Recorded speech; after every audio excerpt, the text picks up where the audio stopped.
Om Swastiastu. Perkenalkan nama saya Putu Febri Indirayani. Nah, di video kali ini saya akan memaparkan sebuah materi mengenai cahaya dan optik. Nah, kalian pasti bertanya-tanya, apa sih itu cahaya dan apa sih itu optik? Nah, untuk mengenal lebih lanjut mengenai cahaya dan optik, saksikan pemaparan materi dari saya mengenai cahaya dan optik.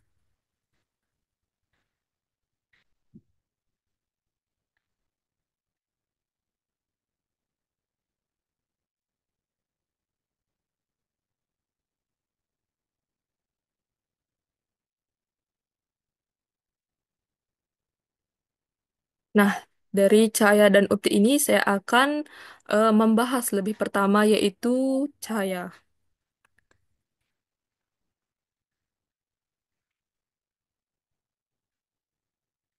Nah, jadi cahaya itu merupakan energi yang berbentuk gelombang elektromagnetik dengan panjang gelombang 380 sampai 750 nm.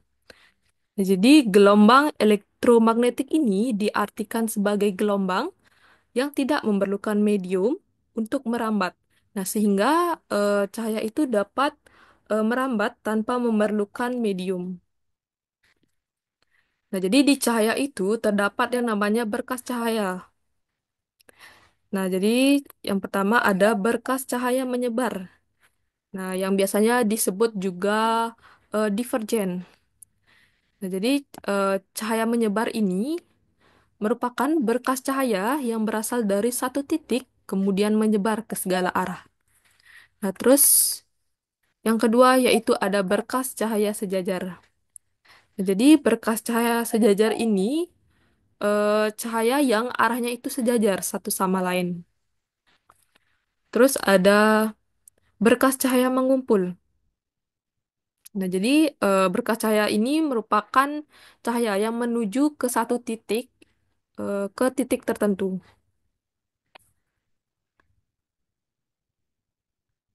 Nah, yang selanjutnya ada sifat-sifat cahaya. Yang pertama yaitu ada cahaya merambat lurus. Nah, jadi ini terjadi ketika melewati satu medium perantara. Nah, jadi contoh sederhananya seperti gambar berikut, yaitu ketika menyalakan senter ke depan. Nah, jadi maka cahayanya itu akan merambat lurus sesuai dengan arah yang diinginkan. Terus ada cahaya dapat dipantulkan. Nah, jadi ini merupakan sebuah proses terpancarnya kembali cahaya dari permukaan benda yang terkena cahaya. Nah, jadi sifatnya itu terbagi menjadi dua, yaitu pemantulan teratur dan pemantulan Baur. Terus ada cahaya dapat dibiaskan. Nah, jadi ini merupakan eh, proses pembelokan arah rambat cahaya ketika melalui dua medium perantara yang berbeda kerapatannya. Nah, contohnya ketika kita berenang dan meletakkan sebuah tongkat ke dalam air yang terkena cahaya matahari. Nah, jika dilihat dari atas, tongkat tersebut akan terlihat lebih besar dari ukuran aslinya. Nah, kalau seperti contoh di gambar berikut ini, cahaya yang masuk ke air itu dan mengenai pensil itu akan dipantulkan oleh pensil. Nah, jadi cahaya yang keluar dari air itu menuju mata akan mengalami pembelokan. Nah, akibatnya pensil itu dalam air akan terlihat bengkok atau tidak sejajar.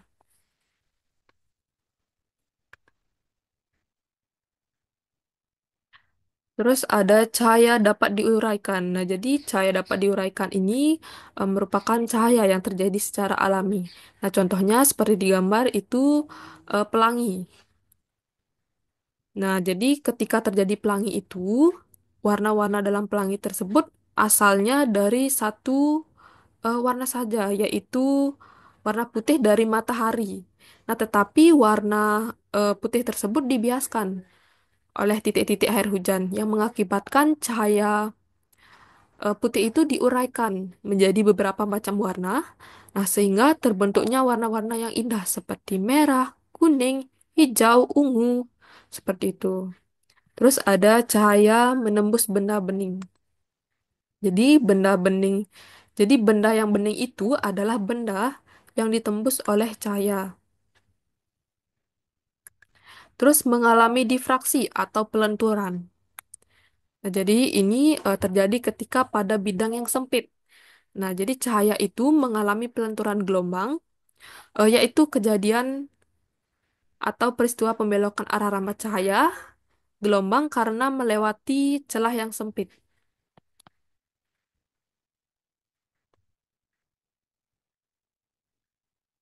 Terus yang selanjutnya yaitu ada cermin. Nah, jadi cermin ini merupakan eh, benda yang memantulkan cahaya dan menciptakan bayangan dari objek yang berada di depannya.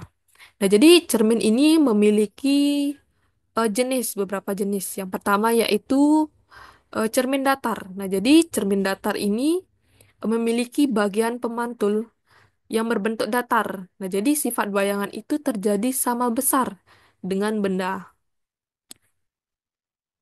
Terus yang kedua ada cermin cekung. Nah, jadi cermin cekung ini merupakan apa namanya? Yang bentuknya lengkung, di mana permukaan cermin yang memantulkan cahaya melengkung ke belakang. Nah, adapun sifat cermin cekung yaitu bersifat konvergen atau mengumpulkan bayangan. Nah, jadi cermin cekung ini disebut cermin positif. Nah, karena fokus dan jari-jarinya itu positif atau di depan cermin. Terus yang selanjutnya yaitu ada cermin cembung. Nah, jadi cermin cembung ini bersifat divergen atau menyebarkan cahaya. Nah, jadi cermin ini juga disebut dengan cermin negatif karena fokus dan jari-jarinya itu di belakang. Nah, jadi sifat bayangannya itu selalu maya, tegak, dan diperkecil. Nah, yang selanjutnya yaitu optik. Jadi, optik itu merupakan cabang ilmu fisika yang mempelajari tentang cahaya dan bagaimana cahaya itu berinteraksi dengan materi. Nah, jadi dalam optik itu mempelajari tentang pembiasan, pemantulan, pembelokan, dan dispersi cahaya.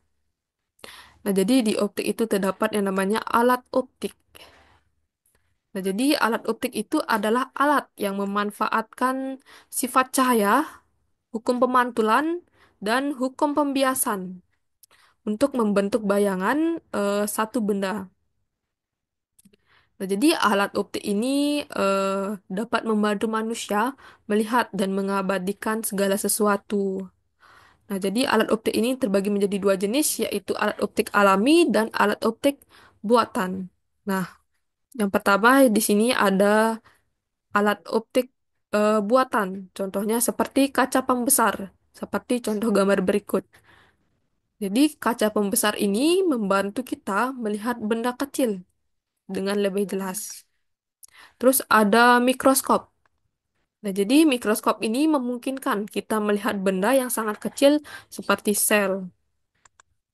Terus ada teleskop.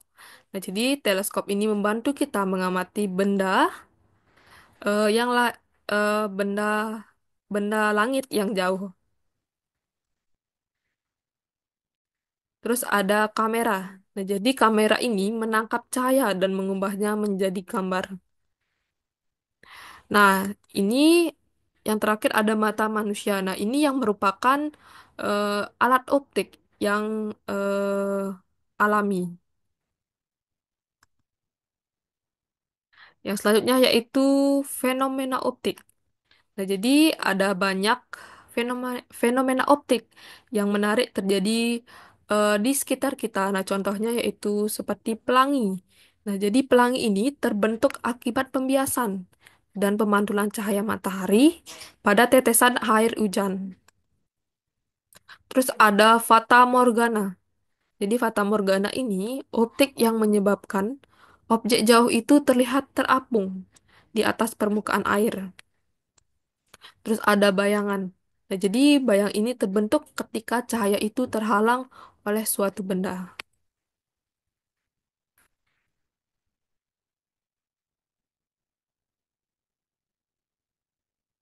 Nah, baik itu saja pemaparan materi saya mengenai cahaya dan optik.